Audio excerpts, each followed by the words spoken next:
Exams की तैयारी कर रहे हो, पेपर बहुत आसान आने वाला है, ये बात आपको पहले दिमाग में फीड कर दूँ। बट अगर पढ़ा होगा तभी, अगर नहीं पढ़ा होगा तो वो मुश्किल आसान भी मुश्किल में कन्वर्ट होने वाला है और बहुत तेज़ी से होगा कन्वर्ट। मैं आपको पहले बता रहा हूँ पेपर बहुत आसान है। मैथमेटिक्स का पेपर सिर्फ एक साल सन 2014 में मुश्किल आया था और उसके बाद उनको ग्रेस देनी पड़ गई थी। तो ग्रेस देने का फिर वो कहते जी ग्रेस क्यों देनी है, अगर ग्रेस ही देनी है तो फिर पेपर आसान डाल दो। तो फिर उन्होंने ये डिसाइड किया कि पेपर उससे पहले भी आसान था ना, उसके बाद भी आसान आया। सिर्फ 2014 में पेपर था, 2014 थी आई थिंक सो या 2013 थी, प्रॉपर मुझे याद नहीं। तो उस समय पेपर काफ़ी टफ डाला था इन्होंने और उसके बाद ग्रेस दी थी। टफ मतलब बेटा मतलब कि इस तरह का जो क्वेश्चन यहाँ पर लिखा था मैंने पिछला क्वेश्चन को, उस टाइप के क्वेश्चन घुमा फिरा के डाल दिए थे। कई बच्चों के दिमाग में आ गई, कई बच्चों में नहीं आई, फिर उन्होंने ग्रेस देकर पास किया।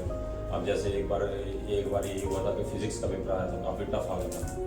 अब बच्चों ने क्या किया, 10-10 नंबर को कहते 10 नंबर ही आएंगे हमारे 70 में से, 23 तो बहुत दूर दूर की बात है। फिर उन्होंने क्या किया, कहते जी अगर अटेम्प्ट किया है ना और उसके बारे में थोड़ी बहुत भी नॉलेज है तो उसको नंबर दे दो। और काफ़ी बच्चों के 24-25 70 में से लगाकर पास कर दिया, क्योंकि वो ग्रेस मिल जाती है ना, मतलब उस टाइप का। इसलिए वो इन्होंने वो टैक्ट खत्म कर दिया उसमें। तो वो उसमें अब ये है कि पेपर तो आसान आ जाएगा। अब क्या करोगे आप लोग, पेपर आसान आ गया, MCQs हुए, नंबर आ गए, ठीक है जी, पास हो गए।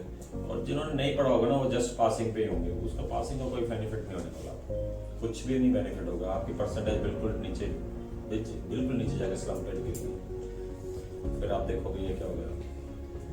उस समय क्या पछतावा होता है पता है, उस समय क्या पछतावा होता है कि ये पेपर तो बहुत आसान आ गया, हमें आता कुछ नहीं है, ये पछतावा होता है उस समय। तो अब पछताई क्या होता है, जब चिड़िया चुपी, अगर खेतों में चुपने से बचाना है ना तो बेटा थोड़ा ध्यान भी रखना पड़ेगा। टाइम सेविंग अपनी करो जैसे मर्जी अपनी टाइम सेविंग करो। अगर टाइम नहीं बचा पा रहे हो तो जहाँ से मर्जी टाइम निकालो, हार्ड वर्क का टाइम आ चुका है। इस वक्त भी अगर आप लोग थोड़ा सा हार्ड वर्क करो ना तो बहुत कुछ गेन कर सकते हो, बहुत कुछ गेन कर सकते हो। इस तरह की मैंने पहले भी बताया आपको, 2-4 बार हमारी बातें हुई हैं इस बारे में कि कुछ उल जुलूल से हम मैसेज देख कर हंसी जा रहे हैं, इंस्टाग्राम चलाकर उसको देख कर रात को भी बैठे 2 बजे भी बैठे ऑनलाइन हो रहे हैं। काफ़ी बच्चे हैं आप में से, ठीक है जी। तो बेटा इन चीज़ों का कोई बेनिफिट नहीं होने वाला आपको। अगर आप चाहते हो कि कुछ बेनिफिट हो ना तो बेनिफिट नहीं होगा। अगर मैंने अपनी गलतियों से सीखा नहीं तो कुछ भी नहीं सीखा, अगर मैंने अपनी गलतियों से सीखा नहीं तो कुछ भी नहीं सीखा, अगर मैंने किसी और की गलतियों से नहीं सीखा फिर भी नहीं मैंने कुछ सीखा। क्योंकि अगर मैं अपनी गलतियों से सीखता रहूंगा ना तो मेरी अपनी खुद की जिंदगी कम पड़ने वाली है मेरे लिए, ठीक है जी। मुझे दूसरों की गलतियों से भी सीखना है कि उसने वो गलती की थी वो मैं ना करूं, ये बहुत बड़ी बात है। आप समझ आ गई बात की नहीं? बात सही बता रहा हूं मैं आपको, ये बहुत ही ज्यादा क्रूशियल टाइम चल रहा है आपका, बहुत ही क्रूशियल टाइम है। इस वक्त आपको सिर्फ hard work and hard work ही नजर आना चाहिए। समझे, गलतियों से अगर कोई गलतियां हुई हैं तो उनसे सीख लो कि हमारे मार्क्स कम आए, क्यों आए, क्या कारण था, क्यों प्रैक्टिस नहीं की, क्योंकि हम दशहरा देखने गए हुए थे, क्योंकि हम यहाँ घूम रहे थे, क्योंकि हम दोस्तों के बर्थडे मना रहे थे।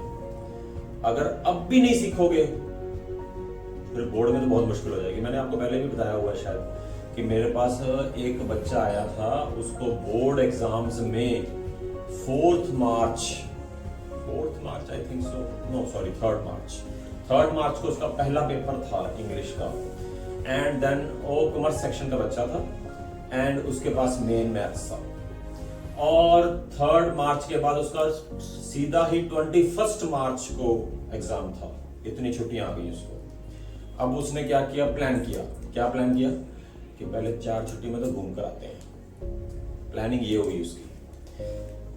और उसके बाद जब घूम फिर कर आ गया, तैयारी शुरू कर दी, 5 चैप्टर आते थे वो कर लिए, अब 8 चैप्टर बच गए।